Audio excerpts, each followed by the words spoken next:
Chapter 24, Deuteronomy.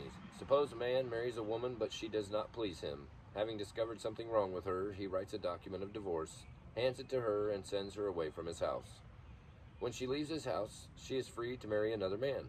But if the second husband also turns against her, writes a document of divorce, hands it to her, and sends her away, or if he dies, the first husband may not marry her again, for she has been defiled. That would be detestable to the Lord. You must not bring guilt upon the land the Lord your God is giving you as a special possession. A newly married man must not be drafted into the army or be given any other official responsibilities. He must be free to spend 1 year at home, bringing happiness to the wife he has married. It says that right in the Bible. It is wrong to take a set of millstones, or even just the upper millstone, as security for a loan, for the owner uses it to make a living. If anyone kidnaps a fellow Israelite and treats him as a slave or sells him, the kidnapper must die. In this way you will purge the evil from among you. In all cases involving serious skin diseases, be careful to follow the instructions of the Levitical priests. Obey all the commands I have given them. Remember what the Lord your God did to Miriam as you were coming from Egypt. If you lend anything to your neighbor, do not enter his house to pick up the item he is giving as security. You must wait outside while he goes in and brings it out to you. If your neighbor is poor and gives you his cloak as security for a loan, do not keep the cloak overnight. Return the cloak to its owner by sunset so he can stay warm through the night and bless you, and the Lord your God will count you as righteous. Never take advantage of poor and destitute laborers, whether they are fellow Israelites or foreigners living in your towns. You must pay them their wages each day before sunset, because they are poor and are counting on it. If you don't, they might cry out to the Lord against you, and it would be counted against you as a sin. Parents must not be put to death for the sins of their children, nor children for the sins of their parents. Those deserving to die must be put to death for their own crimes. True injustice must be given to foreigners living among you and to orphans, and you must never accept a widow's garment as security for her debt.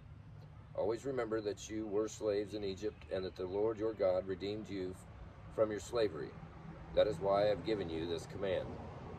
When you are harvesting your crops and forget to bring in a bundle of grain from your field, don't go back to get it.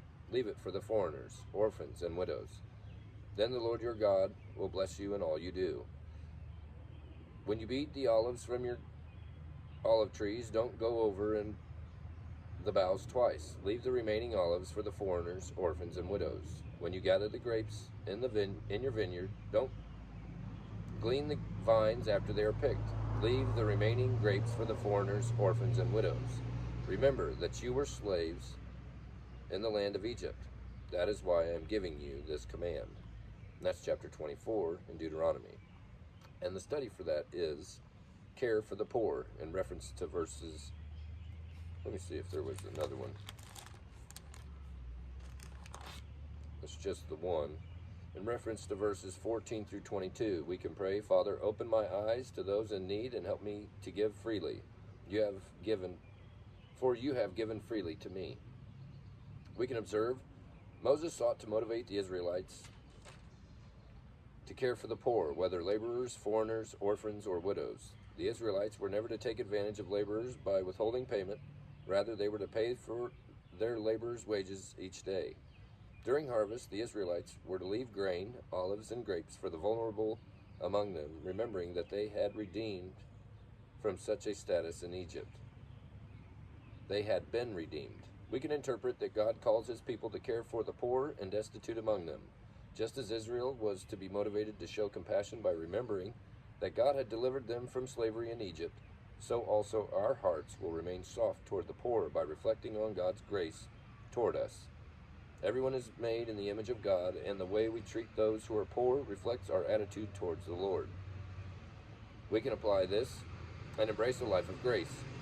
In your journal, reflect on God's grace toward you and describe how you can show grace to someone in need. Chapter 24, verse 19. Uncover your true self. Honestly describe your attitude toward those who have less than you.